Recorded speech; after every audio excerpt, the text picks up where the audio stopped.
right. Well, hello, everybody, and welcome to this week's Choose Life Cafe. I am so excited to have Jennifer with us. She is a familiar face over at Choose Life Marketing, and we love the work that she is doing. We saw a few weeks ago that some of our friends out on Facebook were talking about how do I get the abortion minded woman into my clinic? A lot of you are working with us, and those phone calls are coming in, which is exciting. But you have lots of questions of once she calls, what do I do then? So Jennifer is here to share her story and a little bit about what she's doing over at Spare Vita and how we can all partner together. So welcome, Jennifer. Thank you. Thank you. Thank you for having me. Yes. So let's start in prayer and then we'll dive in. Okay. God, we just thank you for this time together. We thank you for the amazing work Jennifer is doing and her team is doing. God, we ask that you would bless and protect her and the amazing people that they're working with, God. They're working with so many centers to reach that abortion-minded woman, God, and we know how special that woman is to you. And so we just pray today, God, that we would be your hands and feet, that we would allow your Holy Spirit to just guide our conversation and be with us. And God, we pray for our pregnancy centers. God, they are on the front lines. They are doing your work and they are fighting so hard, courageously standing there as that woman comes in with so many needs. And so, God, we just pray for abundant blessing over each and every pregnancy center and over each and every staff member at these pregnancy centers, God, that you would continue to bless them both emotionally and spiritually and just give them that courage and faith and strength to continue serving in this bold and mighty way. And we just pray that their ministry would prosper and that they would continue to be able to serve these women. And God, we pray specifically for that abortion-minded woman. God, wherever she is, that you would just be with her and that you would bring somebody or some voice to her to help her to say yes and to give her the strength to continue to walk forward boldly in choosing life for that unborn child within her. So we bring all of this and all of those silent prayers of our heart to your throne, and we place them at your feet and ask that you be with us this day. Amen. Amen. Awesome. Well, Jennifer, tell us a little bit about you and a little bit about Spare Vita. Okay, well, I am the executive director of the Spare Vita Institute. My background is in nursing. I have served as the director of medical services for a network of pro-life clinics prior to my work at Spare Vita. So I do have experience on the front line seeing patients. I was also a nurse sonographer. I live right now in central Iowa, but will soon be relocated to Nebraska within the next month. So my family's in the process of moving right now to where our national training center is located in Nebraska. So it makes sense that I moved there. And my husband and I have 4 girls. So he's very outnumbered in our household. Right. I have 2 sisters and I was like, my dad is such a quiet person. And then we all moved out of the house and it was like, oh, that's not even what he thought he was. Right. Gotta stay out of the chaos. Yeah. He's very patient and very understanding. Yes. Perfect. Well, tell us a little bit, Jennifer, how did you get involved in the pro-life movement and really what's your story that kind of got you to where you are today? You know, that could be a whole cafe in and of itself. But the short version is that I've always been pro-life. It's something that I've cared about my entire life. I graduated from nursing school just to date myself, in 1996 and began working in hospitals and really would just pray sometimes, like, God, show me, the work that you would have me do. I really had a desire to work in an area that I was passionate about. And so through relationship and just through God moving, doors began to open in the pro-life world. And I'm just so thankful to have the marriage of like expertise and passion, together. I feel so grateful for that. So that's the very short version. Perfect.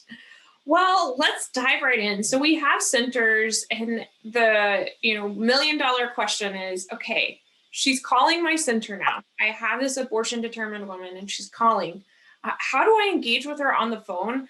And ultimately, how do we then take that next step into getting her in our clinic, and maybe share a little bit about kind of what Sparavita does, and kind of what the process looks for a center that might be interested in doing the program with you guys.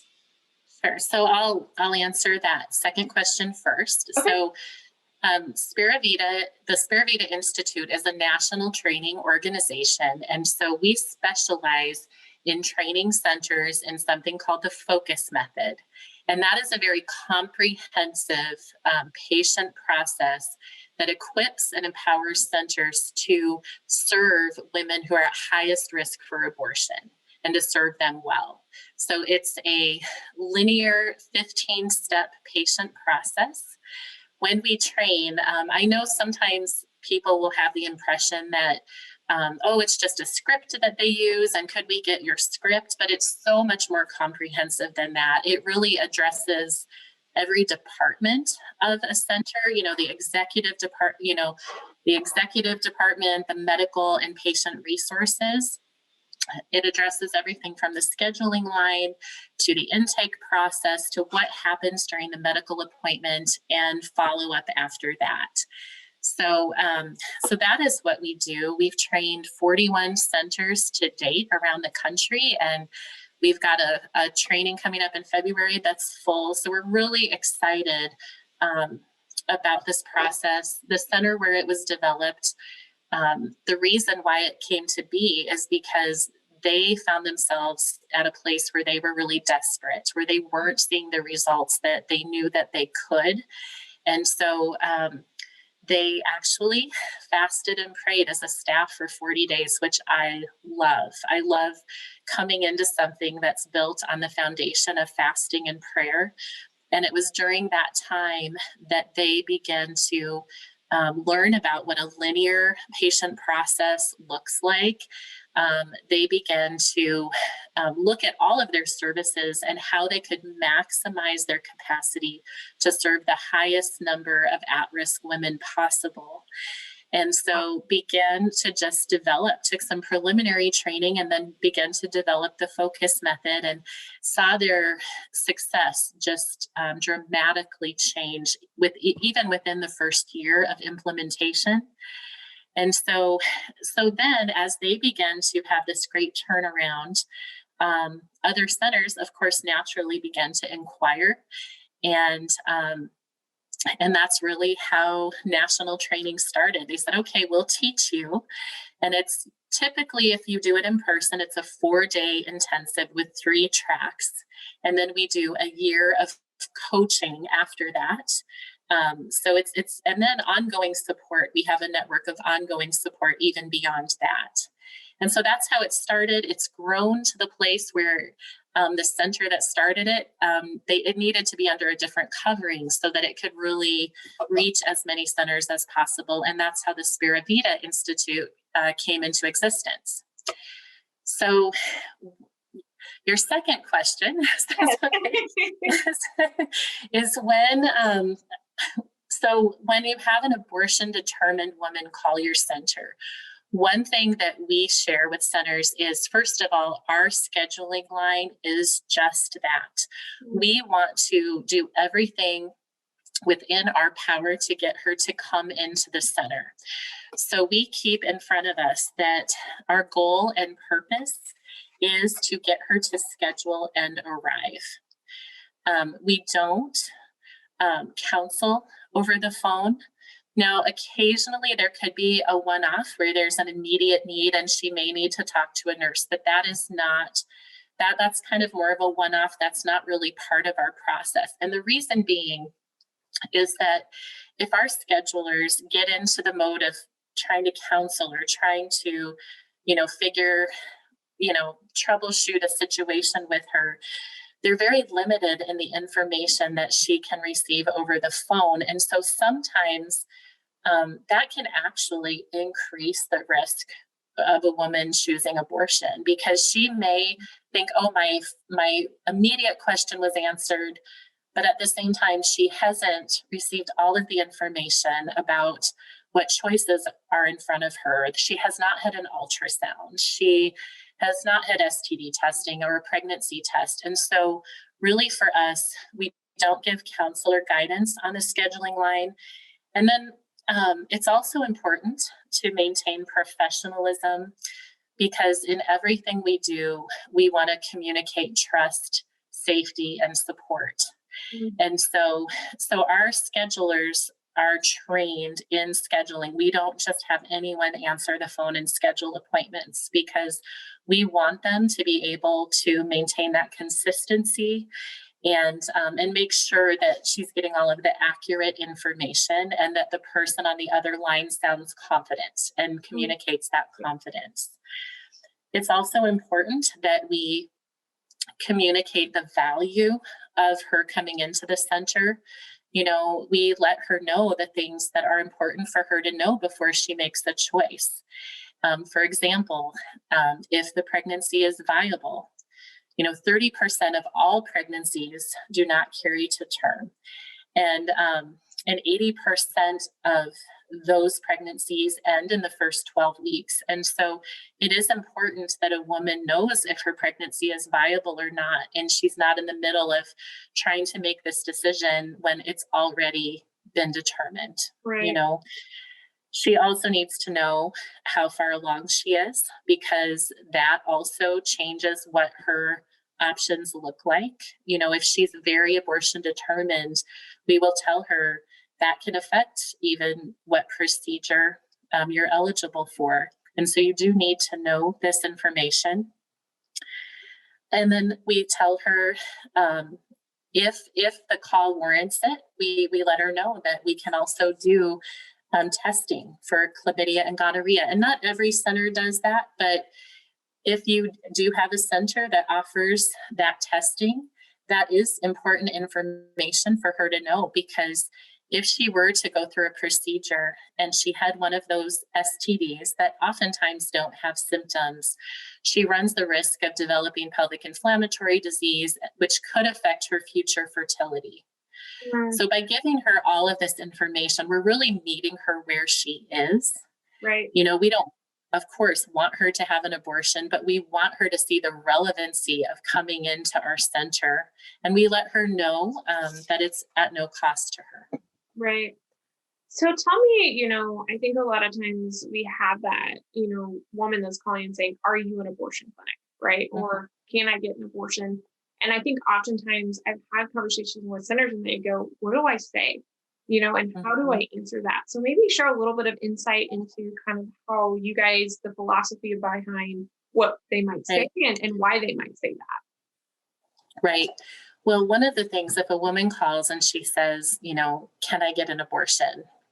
We're always upfront about the services that we provide, but typically it's a good idea to ask a question back and just say, well, have you had a positive pregnancy test? And then again, begin to tell her, the benefits of coming into the center. And so, and we do also communicate. We start out by talking about services that she will be receiving, but then we also clarify after she has scheduled what services she will be receiving, and that she will not be receiving an abortion, because we want to maintain trust and integrity and communicate that we're a safe place. And if we're hiding, our true intention or hiding information from her, I mean, that is a form of coercion, and that's something that we want to steer clear of. And so, so that's how I would recommend handling that. Yeah. So you talked about a linear patient process. Can you tell us a little bit more about what that looks like and what that means? Sure, absolutely. So we have a 15-step linear scripted process. And I always tell centers when I talk to them, I don't like the word scripted because to me, it sounds like you're like, hello, my name. That's not at all what it is. It just means that you have controlled process where in every step you're either giving the patient information or they're receiving specific information from you. And so it's warm, it's personal, but it is scripted. And the beauty of that is, well, there are several things, but one of the things is when you deliver care in the same way consistently, it's so beneficial to the center because they can really measure their success and see what is working and what isn't working. Because the center that developed this process, they'll tell you, even when they weren't having a lot of success, when something good would happen, when they would have success, they weren't even sure why or what they did, and they definitely couldn't replicate it and because it was different every time. And so it really helps you measure, every aspect of your success, how many calls schedule, how many that schedule show up, just on and on and on, all the way through follow-up and life choices. And so if something isn't working, if you do see a trend, you can look at a specific part of your process and make adjustments. The other thing that I really love about it is that it gives confidence to the staff, because if you have a patient process, it doesn't matter if you've been working at this center for 30 years or 2 weeks, as long you have a process to follow. And so when you're in those really intense appointments with an abortion determined woman, I mean, that can be so intense and can feel so emotional. And so it really enables staff to have confidence to go into the room and know what to say and how to serve that woman well.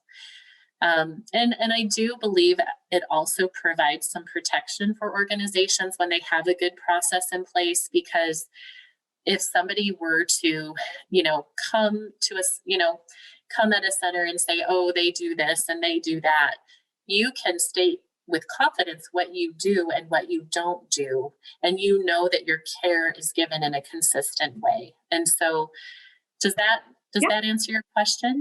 Yeah, absolutely. Okay. So for a center out there that's thinking, okay, I'm interested, what does this look like? What is the commitment? That type of thing. Can you share with us a little bit about kind of what that might look like for someone who's interested in working with your guys' team? Absolutely. So the first thing that we would have you do is go through focused training. So our training coming up in February is full. So that's a good problem for us to have. But our next training, well, let me just say this. February and June, we have in-person training, and that involves a 4-day intensive. And as I stated before, there are 3 tracks. So there's an executive track, medical track, and patient resources. So we do require, if you're a new center to us, that you have 3 people attend, that basically each person would be a leader in one of those areas, because it's set up as a train the trainer model. So we want to train and equip people in those 3 areas so that they can go back to their center and then train their staff. Okay, so we do a 4-day intensive with 3 tracks, and each, well, let me just say, you get a lot of material. You get a binder like this, not to sound intimidating, but you can break it down. We give you implementation checklists at the end of each unit, so it's not so overwhelming, and you kind of know the process that your organization has to go through to implement. After training, you also receive access to a website where you can get all of that information digitally. And then we do a year of implementation coaching where you meet with our staff, usually via Zoom, because we train all over the country, and we help you, we coach you through the process of implementation. And so after that, we also meet quarterly with all of our centers, and we have a time for Q&A. We do a little bit of refresher training. So it's much more than just giving a couple of scripts, to a center. It's very, very comprehensive, being an 8-week online training. And it's the same thing, the same amount of time. It would total about 4 hours of work a week for 8 weeks. And that was really birthed because of COVID and just travel restrictions in different areas. And then we've had some interest overseas. So we have some centers overseas that are interested. And as much as we would like to travel overseas, that hasn't really been possible. And so we've also developed an online option, which will start March 22nd for centers that are interested. Awesome. Well, Jennifer, for those centers who are thinking this could be overwhelming or this is a lot, we are a smaller center. Do you serve centers that are small and big, or is this just for the centers that have, a larger staff? We do serve centers of different sizes. I think that it's important, if you're considering this training, to understand that the focus method really is an effective patient process, and it helps you serve those high-risk women. The number of women that come through your door, of course, is going to vary based on your location and your marketing as well. And so it's important to kind of understand how all of those things go together. But we do serve centers of different sizes. We do want you to be medical, so have the capability to at least do ultrasound along with your pregnancy tests. And we do require that you have leaders in your organization in the executive, medical, and patient resources area. Because, occasionally I'll get a call and a center's just starting up and they only have a director. They're probably not ready yet, because that would be overwhelming. I wouldn't do that to anybody. Right. There's no way that could work. And so those are kind of the things that you need to have in place. Perfect. One of our centers I know specifically had a question kind of coming back to that script. Can you give me a script? Can you tell me what to say? I know we touched on this a little bit, but I kind of want to come back to it. Really, like you said, having that process, where the phone call line is for scheduling, right? That's its sole purpose. Can you maybe share a little bit of insight into why that's your methodology and just the effectiveness of, how you guys have seen that increase, patients coming in and that type of thing? Okay, so can you reword that for me? So you want to, yeah. So just for a lot of our centers, what they're wanting is, can I have a script? And so maybe share a little bit more about, why it's more than just a script. Right. And the reasoning behind a holistic view versus we can hand you this and we can tell you that and just send it to you in an email versus this whole process that they might have to go through. Right. So for us to, the focus method is much more than scripts. It's a whole philosophy. There are operational assumptions. For example, the executive track of training, we deal with the philosophies behind focus. We touch on what development and marketing within a focus center looks like. And policies and procedures and how you manage your staff through focus implementation. Patient resources deals with everything from the scheduling line, the entire intake process, the philosophies, policies, procedures, follow up, and tracking metrics and what that looks like ongoing tracking of your center's metrics.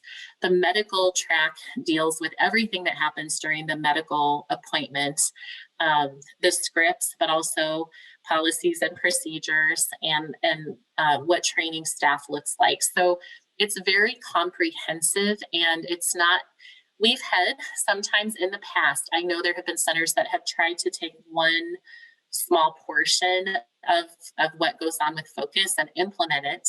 And they don't see the same results because one part of the process folds into the next, to the next. And it's all made to go together. And so that's why we don't just give a script away, because honestly, we want to see centers thrive and not get frustrated because they're trying it a little bit and not seeing the results that they would hope to.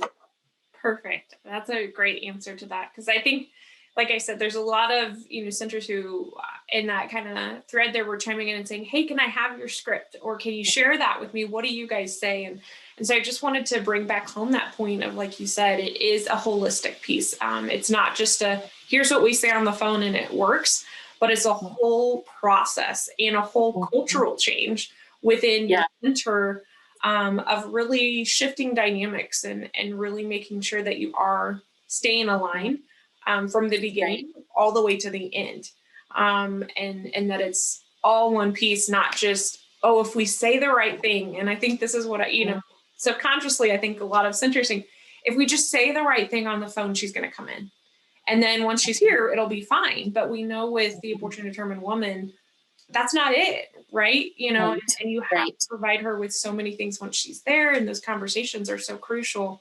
until the day that she delivers. Quite frank, she needs so much support. Absolutely. Yeah, it's an entire paradigm shift for an organization. And so, a lot of us wish there was just a quick thing we could do and implement and it would all, be great. But that's not what we do. What we do is incredibly comprehensive. Yeah. So maybe share a little bit about that follow-up, because we know, I hear this a lot. It's hard, when you shift the dynamic of your center to having that abortion-minded woman. It's emotionally exhausting, for everyone, as they, are talking and want this woman to choose life. And it went from, hey, we're seeing one abortion-determined woman a year to now we're getting 5 or 6 phone calls a day. So maybe, do you have any insight into those centers who are like, oh my goodness, what do we do? And we're exhausted. We're tired. We don't know what to do. What would you say to them? In relationship to follow-up? Yeah, into the follow-up that you guys have in the community that you support. How do you guys view that and help the centers out? Our follow-up with centers. I was thinking follow-up with patients when you were saying that. So, okay. So we meet every few weeks post training, and honestly, we're available more than that, because we do have a dedicated email that they can email us anytime with questions or concerns or as things come up, because it's a big deal when you're dealing suddenly with a larger volume of abortion determined women, and then you are at the same time trying to train your staff in a whole new methodology, and they've been used to doing things one way for a long time, and you're trying to get that buy-in. And so we are available really to our centers a lot. So we have scheduled Zoom meetings, but we're also available via email and phone call, almost, as much as they need us to be. And so usually as they implement, that demand becomes less and less as they implement. We're still available to them. But then, as I said, we meet quarterly with all of our centers. And that's just wonderful, because I think it's really important for us in the pro-life world and in the centers to know that we're not alone, to see the other people that are in the trenches with us and are fighting similar battles and dealing with similar issues. And so we do have that quarterly meeting where we do a little refresher training just to kind of keep us all sharp. And then we answer questions. And so there is a lot of ongoing support. We are also, this is fairly new on our website. It's almost ready to go, but we're developing something called Centers of Distinction. And that's for centers that have implemented, that, have gone through training, have implemented, and then the centers that are going to turn in metrics to us monthly. Real simple, nothing overwhelming. It's about 8 different numbers. And that's exciting, because we're going to be able to track metrics nationally every month. And we're really, really looking forward to that, because I think we're going to be able to address trends just in a much more comprehensive, timely way as we continue to improve and tweak our process. It's always changing, because times change, laws change, things are different, with one generation to the next generation. And so that's the other great thing about a linear process is it can evolve over time, and you can change parts of your process to meet the current needs. Awesome. And as you talk about results, do you guys have any metrics of centers, that have implemented this and what it looks like for them? Yeah, I do. I actually just received some. Honestly, I know we've had centers like where I've seen some of the biggest turnaround has been, first of all, that call to schedule. And then also patients coming in again. I know there was one center that just sent me their numbers, and I think almost all of their patients were likely to carry prior to training. And now, so they were like 90% likely to carry. And then post training, their patients that were coming into the center are about 94% at risk, abortion minded, abortion determined. Yeah. And so, that's been really exciting to see, like that turnaround, that they're serving the right patients. The center where this actually developed, those are the numbers that I know the best off the top of my head. In 2006, they had about a 5-year average of seeing 68 choices for life annually. And that year, the number dipped down to 39. And they will tell you that even of those 39 women, most were probably going to carry anyway. And that's what prompted the fasting and prayer. And so that's when they began to develop a linear process, change their services. They also did change their marketing and some of the ways they were, we're so thankful to Choose Life Marketing for the partners that they've been and the good job that they do. And the next year, they saw just under 300 choices for life. So that was a huge shift. And now, some of them were recent numbers, where they have more than one center, but they're seeing about 2,500 pregnancy test appointment annually. 1,900 of those are positive. And of those 1,900 positive tests, about 1,643 make a life choice. Wow. And so there's just been a very dramatic turnaround, and that's what prompted. That's what prompted national training, was that tremendous success. That's amazing. And then we'll close with just, you were talking about, and you kind of alluded to it a little bit earlier, some of those centers that had big successes. What is the biggest success, a center maybe that you're thinking of that came to you, and just maybe some of the results that they saw after the training? Yeah, I think I stated when you were asking me earlier, I think I'm like, did I state those numbers correctly? I know I just got some numbers back from one center, and I said 94% or so of their patients were likely to carry. And then post training, they've seen, as far as abortion minded, abortion determined, well over half were abortion minded, abortion determined. And their success rate for repeat appointments went up from almost 0. Hardly anybody was coming back, to now they're way up high, about 94% of those patients are returning for a repeat appointment. And so choices for life hadn't changed as dramatically, but that's partly because all of their patients were likely to carry when they came in before, and so now the choices for life might be slightly lower, but it's the women that were were high risk for abortion.